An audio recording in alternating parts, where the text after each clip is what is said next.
বিরতির পর স্বাগত। রাস্তাঘাট এবং পানীয় জলের সংকটে ভুগছে বহুদিন যাবত এলাকাবাসীরা। হেলদোল নেই সংশ্লিষ্ট প্রশাসনের। তাই আজ বাধ্য হয়ে সংবাদ মাধ্যমের মুখোমুখি হয়ে একরাশ ক্ষোভ উগরে দিলেন এলাকাবাসী। ঘটনা আমবাসা ব্লকের ক্যাকমাছড়া গ্রাম পঞ্চায়েতের। এই পঞ্চায়েতের ৫ নম্বর ওয়ার্ডটি দীর্ঘ বছর ধরে বেহাল অবস্থায় পরিণত হয়ে আছে। গ্রাম পঞ্চায়েতে ভোটের সময় প্রধান সহ ওয়ার্ড মেম্বাররা সেখানে যায় এবং এই রাস্তা সহ জলের সমস্যা দূরীকরণের আশ্বাসও দিয়েছেন, কিন্তু এরপরেও কোনো কাজ হয়নি। অসহনীয় যন্ত্রণায় রয়েছে গ্রামবাসীরা। গভীর কুম্ভ নিদ্রায় আচ্ছন্ন স্থানীয় প্রশাসন। কি বলছেন সংশ্লিষ্টরা, কি অভিযোগ তাদের, শোনাবো। সমস্যা তো রাস্তাঘাটটা খুব খারাপ, ভাঙছে, মানে এটা ঠিকও করে না কেউ, ইটার লেগে চেষ্টাও করে না। যাও আমরা জানাইছি কয়েকবার, কেউ করে না। রাজু ভাইয়া কইছি যাও, মানে তারা কাটাকাটি করছে, কেউ আইয়ে না, ওটু যায় না, আমরা হাসপাতাল যাইতে পারি না রোগী লইয়া, খুব কষ্ট হয়। এটা কোন পঞ্চায়েতের কত নম্বর ওয়ার্ড? এটা তো ৫ নম্বর ওয়ার্ড, ক্যাকমাছড়া পঞ্চায়েত। এদিকে কত পরিবার বসবাস আছে এখানে ২৭-২৮ পরিবার। কতদিন ধরে এরকম রাস্তাটা খারাপ? এটা আজকে ২-৩ বছর হয়ে গেছে। জানাইছিলেন আপনারা প্রধান? আমরা কয়েকবার জানানি হয়েছে। এখানে ড্রেনটা আছে, ড্রেনও থেকে ভাঙ্গা, ড্রেনও ভাঙা, যা মানে পিল্লা মিল্লা এইখানে রেখা দিছে, কই কোনো কাজ হয় না। তারা কি কয় পঞ্চায়েত থেকে? তারা কয় তোমরা জানাও, জানাইলে এটা চেষ্টা করবো, কই কেউ কিছু করে না। আমরা কয়েকবারই জানাইছি। এখন আপনারা কি চান? আমরা চাই রাস্তাটা যাতে ঠিক হয়, সুন্দরভাবে আমরা অটো মটো লইয়া যাইতাম পারি, আইতাম পারি। এই ওয়ার্ডের মেম্বার কে? মেম্বার তো শোভন চক্রবর্তী, ওই আমরা পাই না সময় মতো। জানাইছিলেন নি তাই না? তাই না, জানে। ওই তো আমরা বাড়ির দিকে কারেন্টের খুঁটিও দেওয়ার কথা, এটাও পাই না। আমরা বাসের খুঁটি দিয়ে লাইন নিয়েছি।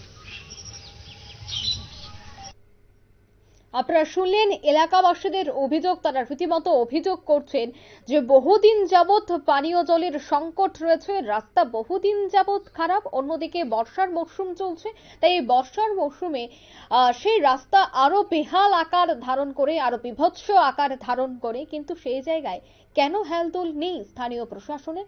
আমি আরো বিস্তারিত জানবো। টেলিফোন লাইনে আমবাসা থেকে সরাসরি প্রতিনিধি যুক্ত হয়ে গেছে মনোজ চক্রবর্তী। মনোজ, কি জানতে পারছো স্থানীয় প্রশাসনের পক্ষ থেকে? এখনো পর্যন্ত কি কিছু জানা গেছে? দেখো অঙ্কিতা, এই যে কেকমাছড়া গ্রাম পঞ্চায়েতটি রয়েছে, সেই ওয়ার্ডের সেই পঞ্চায়েতের ৫ নং ওয়ার্ডটি দীর্ঘদিন ধরেই বিভিন্ন সমস্যায় ভুগছে। এলাকাবাসীরা বরাবরই প্রশাসনিক কর্তাদের জানিয়েছেন, পাশাপাশি পঞ্চায়েতও ওনারা তাদের সমস্যাগুলি নিয়ে কথা বলেছেন। ওনারা দেখবেন বলে দিনের পর দিন কাটিয়ে দিচ্ছেন। আর ৩ বছর অতিক্রান্ত হতে চললো, তাদের সেই সমস্যাগুলি নিরসনে কেউ এগিয়ে আসেনি।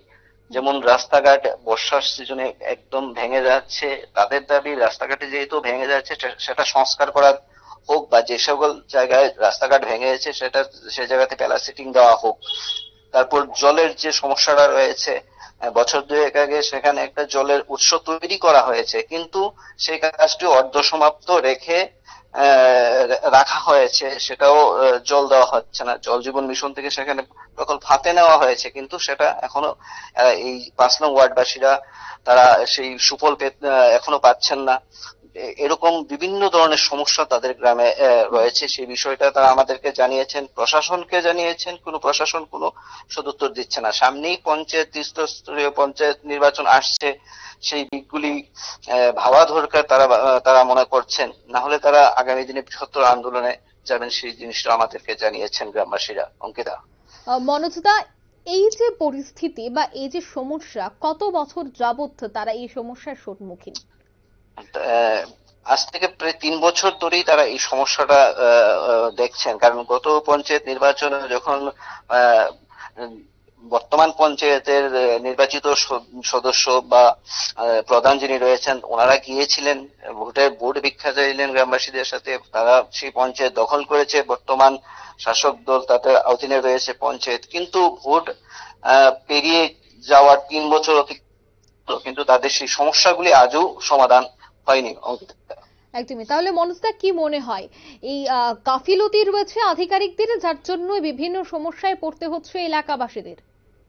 এলাকাবাসীদের কথা অনুযায়ী সেটাই উঠে আসছে যে ওনারা বারবার জানিয়ে আসছেন, ব্লক স্তর থেকে পঞ্চায়েত স্তর সবাইকে জানিয়ে আসছেন, কিন্তু কোনো কাজ হচ্ছে না। সেখানে এটাই বলা যায় যে প্রশাসনিক গাফিলতির কারণেই তারা তাদের এই সমস্যাগুলি নিয়ে জীবন ধারণ করে আসছেন। একদম। অঙ্কিতা, ধন্যবাদ মনোজদা।